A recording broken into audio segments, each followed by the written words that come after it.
الحمد لله رب العالمين والعاقبة للمتقين والصلاة والسلام على سيدنا محمد وآله وصحابه أجمعين. فقد قال الله تعالى في القرآن العظيم: ولولا رهتك لرجمناك وما أنت بعزيز. فقد قال رسول الله صلى الله عليه وسلم: كل سبب ونصب فإنه منقطع يوم القيامة إلا سببي ونصبي. அளவற்ற அருளாளனும் நிகரற்ற அன்புடையனுமாகிய அல்லாஹு தாலாவின் திருநாமம் கொண்டு ஆரம்பிக்கின்றேன். வான் வையம் புகழ் அனைத்தும் ஏக வல்லோனாகிய வல்லோன் அல்லாஹு தாலா ஒருவன் மீது மட்டுமே என்றென்றும் உரித்தாகட்டுமா. நபிகள் பெருமானார் ஸல்லல்லாஹு அலைஹி வஸல்லம் அன்னாரின் மீதும் அன்னாரின் வழிவந்த நல்லவர்கள் அனைவர்கள் மீதும் குறிப்பாக நம் அனைவர்கள் மீதும் அல்லாஹுடைய அன்பும் அருளும் என்றென்றும் குன்றாமல் குறையாமல் நிலவட்டுமாக. ஆமீன். அஸ்ஸலாமு அலைக்கும் வரஹ்மத்துல்லாஹி வபரகாத்துஹு. அல்ஹம்துலில்லாஹ். இன்றோடு நம்முடைய ஹாஃபில் அவர்கள் சரியாக 12.5 ஜுஸுவை முடித்து தந்திருக்கிறார்கள். இன்று ஓதப்பட்ட திருமறை வசனங்களில் குறிப்பாக சூரா யூசுப், அதனுடைய ஒவ்வொரு வசனங்களும் பல்வேறுபட்ட கருத்துக்களை சொல்வதை நாம் அறிந்திருப்போம். அல்லாஹு தாலா மற்றொரு வசனத்தில் இப்படி சொல்கிறான்: எந்த கூட்டம் தன்னைத்தான் மாற்றிக்கொள்ளாத வரை அல்லாஹ் அவர்களை மாற்றப் போவதில்லை. இது மாதிரி நிறைய வசனங்கள் இன்று ஓத கேட்டாலும் நம்முடைய சிந்தனைக்கு ஒரு அழகான வசனம்: வலௌலா ரஹுதுக லரஜம்னாக. நபியே ஷுஐப், உன்னுடைய குடும்பத்தார் மட்டும் இல்லை என்றால் லரஜம்னாக, உம்மை கல்லாலே அடித்து கொலை செய்திருப்போம். உமா அன்த பி அசீஸ், நீ எங்களிடத்தில் அவ்வளவு மதிப்புக்குரியவர் அல்ல என்று காஃபிர்கள் சொன்ன செய்தி அல்லாஹ் இங்கே பதிவு செய்திருக்கிறார். இங்கே நம் கவனத்திற்கு என்ன விஷயம் என்றால், அவர்கள் சொல்லும் செய்தியை கொஞ்சம் ஆழமாக கவனிக்க வேண்டும். ஷுஐப் அலைஹிஸ்ஸலாம் அப்படி என்ன அந்த மக்களுக்கு சொன்னாங்கன்னு கேட்டால், அந்த மக்கள் இருந்த கெட்ட பழக்கம், எந்த பொருளை வாங்கிறதா இருந்தால் வியாபாரி 1 கிலோ வாங்கிறதா இருந்தால் 1.5 கிலோ படி வச்சுருப்பான், அந்த படியில் வாங்கிக்குவான். வியாபாரி விற்கும் பொழுது 1 கிலோ விற்கிறதா இருந்தால் 1 கிலோன்னு சொல்லிட்டு 3/4 கிலோவை விற்றுருவான். இப்போ வாங்கிறத அநியாயமாக மக்கள்கிட்ட வாங்கிடுவான் ஏமாற்றி, விற்கிறதையும் குறைச்சி அநியாயமாக மக்கள்கிட்ட விற்றுருவான். இந்த பழக்கம் அந்த காலத்து வியாபாரிகள்கிட்ட இருந்துச்சு. இதை ஷுஐப் அலைஹிஸ்ஸலாம் தப்புன்னு சொன்னாங்க. அல்லாஹ்வுக்கு பயப்படுங்கன்னு சொன்னாங்க. அவங்க பிரச்சாரமே இது மட்டுமா தான் இருந்துச்சு. வியாபாரிகள் நீதி நேர்மையோடு நடந்துக்கங்கன்னு சொன்னாங்க.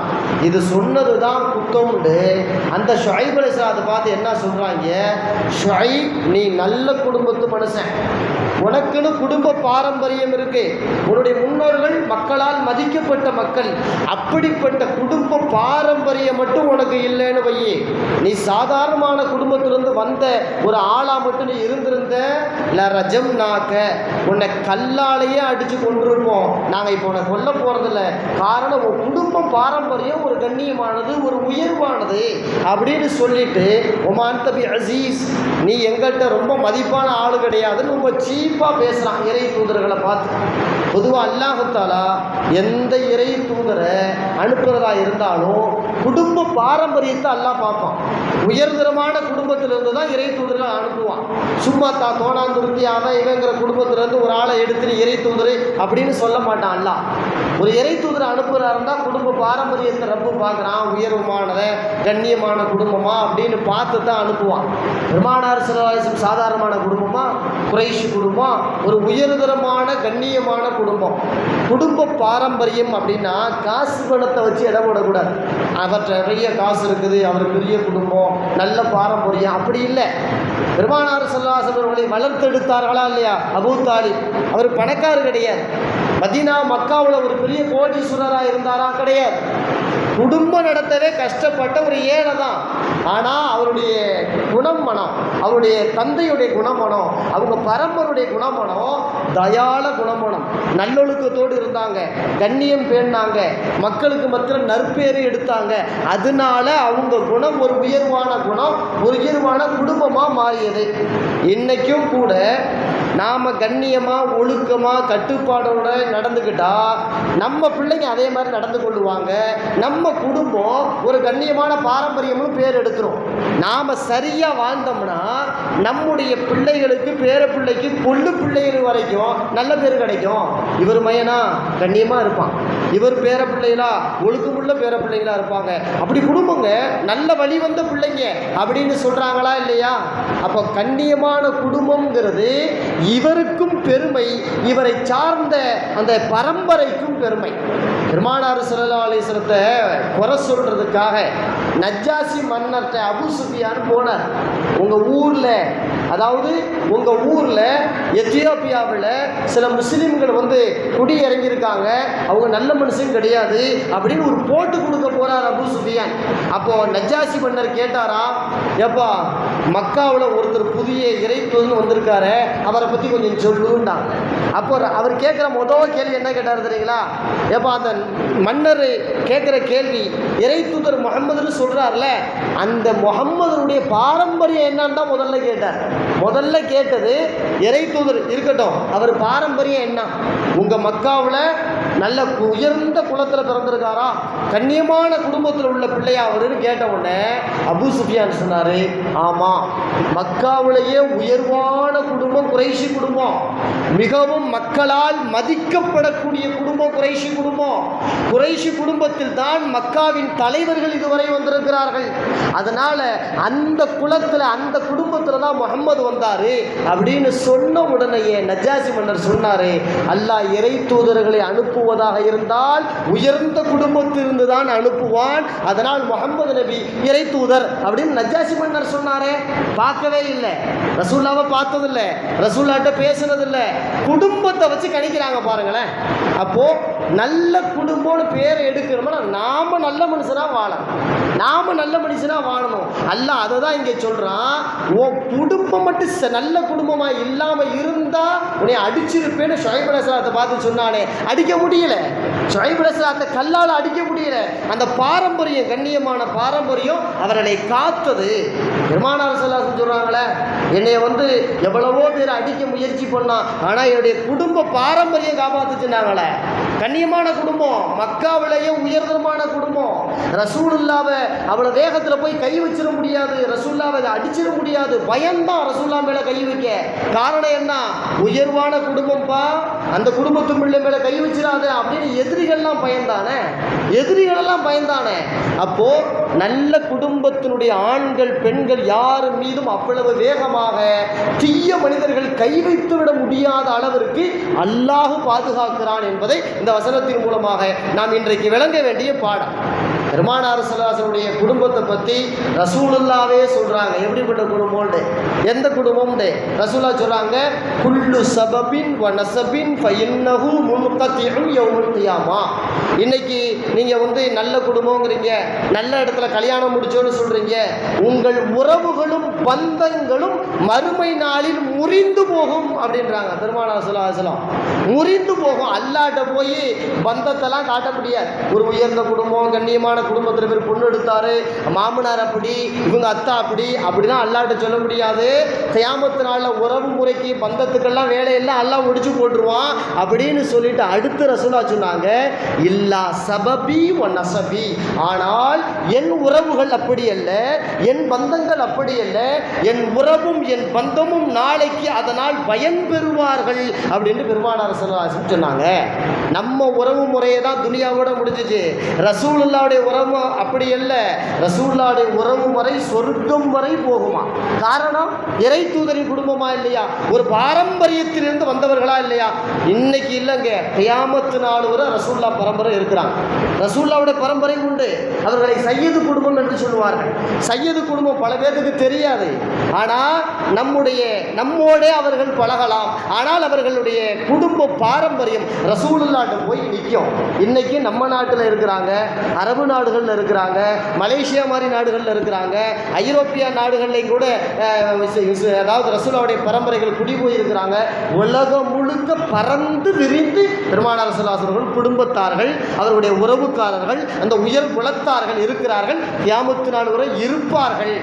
பெருமானார் ஸல்லல்லாஹு அலைஹி வஸல்லம் சொல்றாங்க. இந்த ஹதீஸை வச்சுக்கிட்டு தான் உமர் ரலியல்லாஹு நேராக போனாங்களே அலி ரலியல்லாஹ்ட்ட. அலி ரலியல்லாஹுடைய மகளை போய் கேட்டாங்க. அலி ரலியல்லாஹு ஃபாத்திமா அம்மாவுக்கு பிறந்த மக உம்மு குல்சும்னு ஒரு அம்மா இருந்தாங்க. நமக்கெல்லாம் என்ன தெரியும்? அலி ரலியல்லாஹு ஃபாத்திமா அம்மாவுக்கு 2 பிள்ளையை தான் தெரியும் இல்லையா, ஹசன் ஹுசைன். அதுக்கு மேலே நமக்கு தெரியாது. ஆனால் அதையும் தாண்டி அவர்களுக்கு பிள்ளைகள் இருந்தார்கள். அதையும் தாண்டி பிள்ளை இருந்துச்சு, ஜைனபு, உம்மு குல்சும்லாம் பேர் இருந்துச்சு. அப்படிப்பட்ட ஒரு அம்மா தான் ஃபாத்திமா அம்மாவுக்கும் ரசூல் அலி ரலியல்லாஹுக்கு பிறந்தவங்க உம்மு குல்சும். அந்த அம்மா வயசு பிள்ளையே ஆயிட்டாங்க. உமர் ரலியல்லாஹு ஆட்சி பொறுப்பில் இருக்கும் போது நேராக அலி ரலியல்லாஹு போனாங்க. போய் கேட்டாங்க, எப்போ உன் மக உம்மு குல்சுமை எனக்கு கட்டி கொடு அப்படின்னா, எனக்கு கட்டி கொடு அப்படின்னாங்க. அவங்க கேட்டாங்க, எதுக்கு என் மகளை கேட்குறீங்க அப்படின்ட்டு. அப்போ தான் அந்த ஹதீஸையே சொன்னாங்க. அதாவது நாளைக்கு பந்தம் உறவுகள் எல்லாம் நாளை முறிந்து போகும், நபியின் பந்தம் முறியாதா இல்லையா? அப்போ நபியுள் உள்ள அந்த பிள்ளைகளை நான் கல்யாணம் பண்ணிட்டா நான் அவங்க சொந்தமாயிட்டேன். ரசூலுல்லாஹ்வுடைய பேத்தியை நான் கல்யாணம் பண்ணேன்னா நான் ரசூலுல்லாஹ்வுடைய பேத்தி புருஷன் ஆயிட்டேனா இல்லையா? அப்போ என் உறவும் நபியின் உறவும் இணைக்கப்படாத ஒரு பாலமாக அமைந்து விடுமே. நபியோடு நான் உறவாடி இருக்கணும். என் பொண்ணை ரசூலுல்லாஹ்வுக்கு கொடுத்துருக்கேன், அது முக்கியம் இல்லை. ரசூலுல்லாஹ்வுடைய மகளை கல்யாணம் முடிக்கணும், அல்லது ரசூலுல்லாஹ்வுடைய பேத்தியை கல்யாணம் முடிக்கணும். ரசூலுல்லாஹ்வுடைய பேத்தியை தாங்க அலின்னு கேட்ட உடனே அலி ரலியல்லாஹு உமர் ரலியல்லாஹுக்கு கல்யாணம் முடிச்சு கொடுத்தாங்களே, கல்யாணம் முடிச்சு கொடுத்தாங்கன்னு வருதே. அப்படி பார்த்தா பெருமானார் ஸல்லல்லாஹு பேத்திமார்களை கல்யாணம் பண்ணுவதற்கு உமர் ரலியல்லாஹு அவர்கள் போன்ற நாதாக்கள் எல்லாம் காத்து கிடந்தார்கள். காரணம் குடும்ப பாரம்பரியம், குடும்பம் ஒரு உயர்வான குடும்பம். அந்த நிலையில் பெருமானார் ஸல்லல்லாஹு அலைஹி சொல்றாங்களே, புகாரி, முஸ்லிம், அபூதாவூத் எல்லாத்துலையும் செய்தி வருது, துன்கிஹுல் மர்அத்து 40, ஒரு பெண்ணை கல்யாணம் முடிப்பதற்கு 4 காரணங்களை நாம் தேடுகிறோம். லி மாலிகா, அவள்கிட்ட காசு பணம் இருந்தால் அவளை முடியும் நம்ம சொல்கிறோம். ஒலி ஹசபிகா, அவள் நல்ல பாரம்பரியமாக இருந்தால் முடியும் நம்ம சொல்கிறோம். ஒலி ஜமாலிகா, அவள்கிட்ட அழகு இருந்தால் முடிக்கலாம்னு சொல்கிறோம். ஒலி தீனிகா, அவற்றை மார்க்க பற்று இருந்தால் முடிக்கலாம்னு சொல்கிறோம். அப்படின்னு ரசூலுல்லாஹ் பொண்ணு தேடுறது மனுஷன் 4 வெரைட்டின்னு சொல்லிட்டாங்க. 4 வெரைட்டி தான் உலகத்தில். இதை தாண்டி எதையும் அவன் தேட போகிறதில்ல. எதுக்கு தேடுவான்? தேடுறதா இருந்தால் ரசூலுல்லாஹ் சொன்னபடி, அதாவது அவன்கிட்ட காசு பணம் இருக்கா கட்டுமா, அல்லது பாரம்பரியம் சொன்னால் கட்டுமா, அழகு இருக்கா கட்டுமா, மார்க்கம் இருக்கா கட்டுமா. இந்த 4க்குள்ள தான். ஆனால் இதை மார்க்கம் என்ன சொல்லுதுன்னா, தீனு இருந்தால் அந்த பொண்ணை கட்டு, அதோட பாரம்பரியத்துக்கு கரெக்டாக இருக்கான்னு பாரு. பாரம்பரியமும் கரெக்டாக இருக்கணும், அதுவும் ரொம்ப முக்கியமானது. தீனு வேணும், ஆனால் ஒரு நல்ல குடும்பத்தில் உள்ளவங்களுக்கு நம்ம பொண்ணு கொடுக்க, பொண்ணு எடுக்க அப்படிங்கிறது பெரிய பாக்கியம். சையது வம்சத்தில் பொண்ணை கொடுக்க, பொண்ணு எடுக்க ஆசைப்படணும். ஆலிம்கள் குடும்பத்தில் பொண்ணை கொடுக்க, பொண்ணை எடுக்க ஆசைப்படணும். ஆனால் இன்னைக்கு நமக்கு இந்த சிந்தனைலாம் இல்லை. காசு இருக்குது, படிப்பு இருக்குது, அழகு இருக்குது, அதை தாண்டி சிந்திக்கிறதே இல்லை. குர்ஆனோடு ஹதீஸோடு அல்லாஹ் ரசூல் சிந்தனையோடு வாழக்கூடிய ஆலிம்கள் குடும்பம், சையது குடும்பம், சூஃபிகள் குடும்பம், அதை பற்றின அக்கறையே நமக்கு கிடையாது. அதனால தான் நம்முடைய சந்ததிகள் சீர்கெட்டு போகுது. ஒரு ஒழுக்கத்தோடு நம்மளால குழந்தைகளை வளர்த்து ஆளாக்க முடியல. ஒரு நல்ல பாரம்பரியம், தக்வா உள்ளவங்க, இறையச்சம் உள்ளவங்க, இதையெல்லாம் நம்ம பார்க்காதன் விளைவு நாம் பிள்ளைகளை கண்ணியமாக வளர்த்து ஆளாக்க முடியாமல் போயிடுது. அப்போ கல்யாணம் முடிக்கிறதா இருந்தாலும், பொண்ணு கொடுக்கறது எடுக்கிறதா இருந்தாலும், இதையெல்லாம் பார்க்கணுங்கிறது தான் இங்கே முக்கியம். அதே போல் நல்ல குடும்பத்தில் உள்ள அவங்க எப்படி நடந்துக்கணும், அதுவும் மார்க்கம் சொல்லி கொடுக்குற. அதாவது அலி ரலியல்லாஹு ஃபாத்திமா அம்மாவுக்கு பிறந்தவர் ஹசன் ரலியல்லாஹு. ஃபாத்திமா அம்மா மௌத்தா போன பிறகு ஹனஃபியா அப்படிங்கிற ஒரு பெண்ணை அலி ரலியல்லாஹு கல்யாணம் முடித்தாங்க. அந்த ஹனஃபியா அம்மாவுக்கு முஹம்மதுன்னு ஒரு பிள்ளை பிறந்தார். அந்த பிள்ளைக்கு முகமது அலி ரலியல்லாஹு பேர் வச்சாங்க. அப்படி பார்த்தா முஹம்மது இளைய தாரத்து பிள்ளை, ஹசன் மூத்த தாரத்து பிள்ளை அலி ரலியல்லாஹு தஆலா அன்ஹு. அப்போ அண்ணன் தம்பி ஆகி போச்சு. இந்த அண்ணன் தம்பிக்கு மத்தியில் ஒரு முறை சின்ன வருத்தம் வந்துச்சு, சின்ன சண்டை வந்துச்சு. யாருக்கு? ஹசன் ரலியல்லாஹுக்கும் முஹம்மது ரஹிமஹுல்லாவுக்கும் சின்ன வருத்தம் வந்துச்சு. வருத்தம் வந்தவுடனே 2 பேரும் பிரிஞ்சாங்க. ஒரு 3-4 பேசாமல் இருந்தாங்க. அப்போ ஹனஃபியாவுடைய மகனார் முஹம்மது ரஹிமஹுல்லா தன்னுடைய அண்ணனுக்கு கடிதம் எழுதுறாரு. எப்படி எழுதுறாரு பாருங்களேன், இவ்வளோ வார்த்தையை பயன்படுத்துறாரு பாருங்களேன். அண்ணன் ஹசன் ரலியல்லாஹு அவர்களே, உங்களுக்கு அஸ்ஸலாமு அலைக்கும் அப்படின்னு அவர் சொல்றாரு. சொல்லி முடிச்சுட்டு, கடிதத்தில் சொல்லி முடிச்சுட்டு அவர் சொல்றாரு, நீங்கள் எவ்வளவு உயர்வான பாரம்பரியம் தெரியுமா, நீங்கள் ரசூலுல்லாவுடைய பேரப்பிள்ளை. முதல்ல பாரம்பரியத்தை நினைவுபடுத்துறாரு ஹசன் ரலியல்லாஹுக்கு. நீங்கள் ரசூலுல்லாவுடைய பேரப்பிள்ளை. உங்கள் அம்மா ஃபாத்திமா சொர்க்கத்தின் தலைவி என்று நபியால் போற்றப்பட்டவர். சேர்ந்தவர். எங்கள் அம்மா ஹனஃபியா சாதாரணமான ஆள். ஃபாத்திமா, அதாவது எங்கள் அம்மா 1000 அம்மா சேர்ந்தா கூட உங்கள் அம்மாவுக்கு ஈடாகாது. உயர்தரமான குடும்பம் உங்கள் குடும்பம். நீங்கள் என் மேலே வருத்தத்தோடு இருக்கிறீங்களே. அதாவது ரசூல்லா சொன்னாங்க, சண்டை போட்டுட்டா 3 நாளைக்கு பிறகு யார் பேச்சை முதல்ல துவங்குறாங்களோ அவர்கள் தான் சிறந்தவர்கள் ரசூல்லா சொன்னதுனால நீங்களே சிறந்தவராக இருங்க. நீங்கள் வந்து முதல்ல என்கிட்ட பேசி அந்த நபியுடைய அமுல்படுத்துங்கன்ற. எப்படி பாரம்பரியத்தை தலை தூக்கி மேலே வச்சு நீங்கள் சிறந்த பாரம்பரியம், உங்கள் அத்தா இப்படி உங்கள் அம்மா இப்படி அப்படின்னு சொல்லி அவங்க பேச வந்து நீங்கள் சிறந்தவர்களாக முந்திக்கொள்ள சொன்னோடனே கடிதத்தை படித்து பார்த்த உடனே அழுதுகிட்டே அசங்கலியான்னு ஓடுனாங்க. ஏன் தம்பி நான் செஞ்ச தப்ப உணர வச்சுக்கிட்டாப்லையே அப்படின்னு போய் கட்டி பிடிச்சி, எப்பா என் பாரம்பரியத்தை எனக்கே உணர்ற மாதிரி வச்சுட்டியப்பா, நீ தாப்பா சிறந்த ஆளுன்னு கட்டி பிடிச்சி அந்த தம்பிக்கு சலாம் சொல்லி முச்சமோ அதாவது முத்தங்கள் கொடுத்து பேச்சை துவங்கினார்கள் என்பதாக பார்க்கிறோம். அப்போ ஒரு பாரம்பரியத்தில் உள்ள ஒரு பிள்ளை ஒரு சின்ன தப்பை பண்ணுனா உடனே திருத்திக்கணுங்கிறாங்க. உங்க அத்தா எவ்வளவு தங்கமான மனுஷன், உங்க தாதா எவ்வளவு பெரிய மனுஷன், உங்க நானா நானே எவ்வளவு பெரிய ஆளு, நீ இதை பண்ணலாமாப்பான்னு ஒருத்தர் சொன்னா உடனே தப்ப உணரணும். எங்க பாரம்பரிய கண்ணியமானது, ஒழுக்கமானது, உயர்வானது, மதிக்க தகுந்தது, நான் இந்த செயலை செய்யக்கூடாது ஒருத்தர் சொன்ன உடனே மாத்திக்கிறோம். இதுதான் நாதாக்கள் நல்லடியார்கள் நமக்கு இந்த பாரம்பரியத்தை இவ்வளவு தெளிவாக கற்றுத் தந்திருக்கிறார்கள் அப்படின்னு பார்க்கிறோம். அதே போல பாரம்பரியமா இருக்கிற ஆளுகள்கிட்ட தான் நல்ல பொறுப்புகளை கொடுக்கணும்.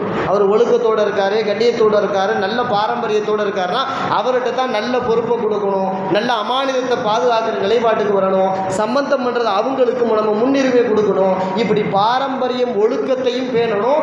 பாரம்பரியங்கிறது எங்கேயோ இருந்து வர்றதில்லைங்க. சுருங்க சொன்னா பாரம்பரியம்னா என்ன? நற்பண்போடு வாழ்றது, கண்ணியத்தோடு வாழ்றது, பெரும் கையாக வாழ்றது, நல்ல ஏழை பாலைகளுக்கு சம்பாதிக்கிறத அள்ளி கொடுக்கணும், மக்கள்கிட்ட இன்முகத்தோடு நடந்து கொள்ளணும், மக்கள்கிட்ட பணிவோடு நடக்கணும், மக்கள்கிட்ட பெருமை ஆணவம் அகம்பாவங்களோடு நடந்து கொள்ள கூடாது. ரசூலுல்லாஹ் சொன்ன எல்லா நற்பண்போடு நாமளும் நம்ம பிள்ளைகளும் வாழ்ந்துட்டா நாம தான் அழகிய பாரம்பரியம், நாம தான் கண்ணியமான பாரம்பரியம். நம்ம பிள்ளைகள் எல்லாம் கைவிட மாட்டான், நம்ம சந்ததி எல்லாம் கேவலப்படுத்த மாட்டான். அந்த சிந்தனை நமக்கு வரணுமா இல்லையா? சல்லித்தனமா, கஞ்சத்தனமா, அயோக்கியத்தனமா நாம வாழ்ந்தோம்னா நம் முன்னோர்கள் எவ்வளவு கண்ணியமான ஆளா இருந்தாலும் நாம அந்த பாரம்பரியத்தை கண்ணியத்தை கெடுத்த மனிதனாக ஆயிடுவோம். அந்த கண்ணியமான பாரம்பரியத்தை காப்பாற்றாத அசிங்கமான மனிதனாக மாறிடுவோம். அப்ப நல்ல பாரம்பரியம் என்பது நாம் அமைப்பது, நாம் அமைத்துக் கொள்வது. நல்ல பாரம்பரியத்தோட கண்ணியத்தோட வாழும் பொழுது நம் பிள்ளைகள் நிம்மதியாக வாழுவாங்க. எங்கேயாவது நம்ம பிள்ளை கஷ்டப்படுற மாதிரி தெரிஞ்சிச்சுன்னா, நீ யாருப்பா? இன்னார் மையன். என்னப்பா இன்னார் மையனா? இங்கே வாப்பா, உனக்கு நான் ஏதோ உதவி செய்யணும்பா, உனக்கு ஏதாவது நான் கடமைப்பட்டிருக்கேன்பா, உங்க அத்தா எவ்வளோ பெரிய ஆளு அப்படின்னு சொல்ல கேட்குறோமா இல்லையா?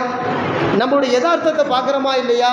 அப்போ நாம கண்ணியமாக வாழ்ந்தால் நமக்கு பெருமை, நம் பிள்ளைகளுக்கு பெருமை, நம் பேர பிள்ளைகளுக்கு பெருமை, நம் சந்ததிக்கு பெருமை. இஸ்லாம் சொன்ன அனைத்து நற்குணத்தையும் உள்வாங்கி வாழ்வதுதான் சிறந்த பாரம்பரியம். அந்த பாரம்பரியத்தை நாம் உள்வாங்கி வல்லோடு அல்லாஹ் தஆலா நம் அனைவர்களையும் கண்ணியமான முறையில் உயர்ந்த நற்குணங்களோடு அதை பேணி வாழும் பாக்கியத்தை தருவானாக. நம்முடைய சந்ததிகளுக்கு கண்ணியமான பாரம்பரியத்தையும் நமக்கும் அந்த பாரம்பரியத்தையும் வழங்கி அருள் புரிவானாக. வாஹிரு தஅவானா அல்ஹம்துலில்லாஹி ரப்பில் ஆலமீன். அஸ்ஸலாமு அலைக்கும் வரஹ்மத்துல்லாஹி வபரகாத்துஹு.